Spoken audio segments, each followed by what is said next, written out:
In this video, I'm going to explain to you why Clash is not only a great format to play, but also why it is far superior to the officially supported Commoner format. Created by Levia connoisseur and stream producer Ethan Mansant Vansant, this format was intended to be a solution to the high cost of entry of competitive play, while also fixing the issues of the common-only format. And in my opinion, Clash has done an excellent job at both. It's no secret that Flesh and Blood is on the more expensive end when it comes to competitive card games, and this can be off-putting for both casual and new players. Even Blitz can be rather pricey, since the best decks will still want cards like Command and Conquer and its respective legendaries. This led fans, and soon LSS, to prop up the Commoner format, which is literally just Flesh and Blood's version of Magic the Gathering's Pauper format. Only allowing common cards takes decks from being in the hundreds of dollars to the tens of dollars, thus removing any monetary gatekeeping to the game. However, as cheap as Commoner is, it has one big issue.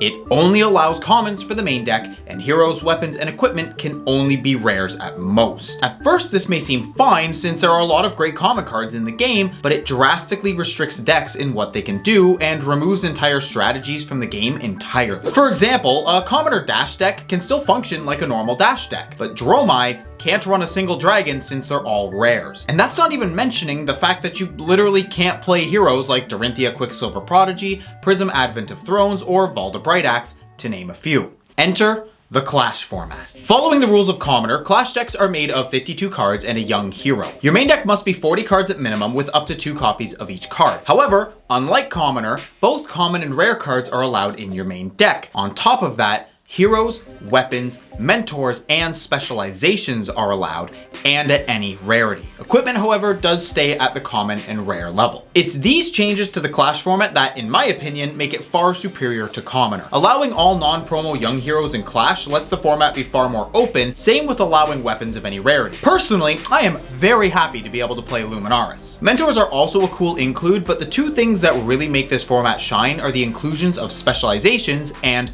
more importantly, rare cards. Including specializations is a fantastic way to make sure each hero feels unique from one another, and none of them are so strong that they outright break the game in any way. And the inclusion of rare cards opens up every hero to their core strategies. Dromai can now run dragons, Prism can use auras, Viserai has access to Mauvrin Skies, and Uzuri can have things like Humble and Death Touch. Now, since Clash is a different format from all the others with its own special rules, it also comes with a few caveats. To start, the ban list is the same as Commoner with the addition of Drone of Brutality and Duskblade. There are also a few changes to what's considered a specialization, with Command and Conquer being considered an Emperor specialization and the Figments all being Prism specializations. It is important to note though that these only apply to their respective heroes and not Shiana. Also, Rosetta Thorn is restricted to Briar only, which is partly my fault, but it was way too broken in Viserai and something needed to be done.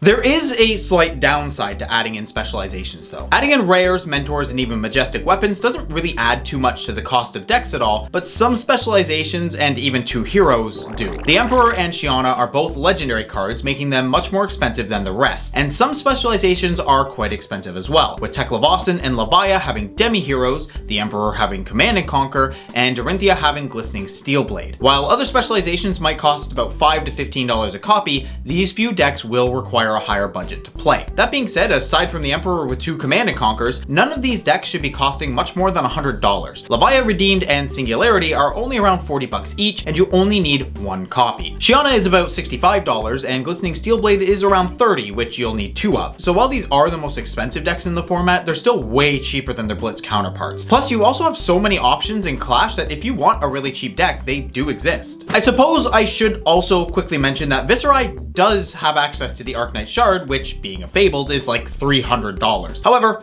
this is a format where you only have 20 life, and the Shard doesn't block at all, so I really wouldn't recommend running it even if you have it. You can if you want, but you genuinely don't need this card for the deck, hence why I'm not including it in the list of heroes with expensive specializations. Now, when it comes to the gameplay of Clash, I personally prefer it over Commoner any day. While Flesh and Blood is incredibly fun no matter what format you're playing, I find that Commoner lacks the deck variety that adding in rares creates. And while Clash expands the card pool, even including powerful cards like Luminaris, it's much harder to break the game without the powerful Majestics and Legendaries. Prism can be a force to be reckoned with, until she runs into poppers that she needs to run specific cards to deal with since she doesn't have access to the Phantasmal Footsteps. And even Viserai can now only go Mauvrin, Shrill, Reaping Blade, which is significantly less brutal than ending that chain with Rosetta Thorn. Clash simply offers a lot more space for deck building than Commoner while still being very accessible. If you're a new player, you have a lot of options for high-powered cheap decks, and so you're not gate-kept by everyone else having legendaries. And even for established players like myself, this format is awesome. I've opened up so much sealed product that I can pretty much build whatever deck I want. On top of that, the Blitz precons that get released are basically built for Clash. They have commons and rares, so you might just need to get a few upgrades for them and you've got a Clash deck.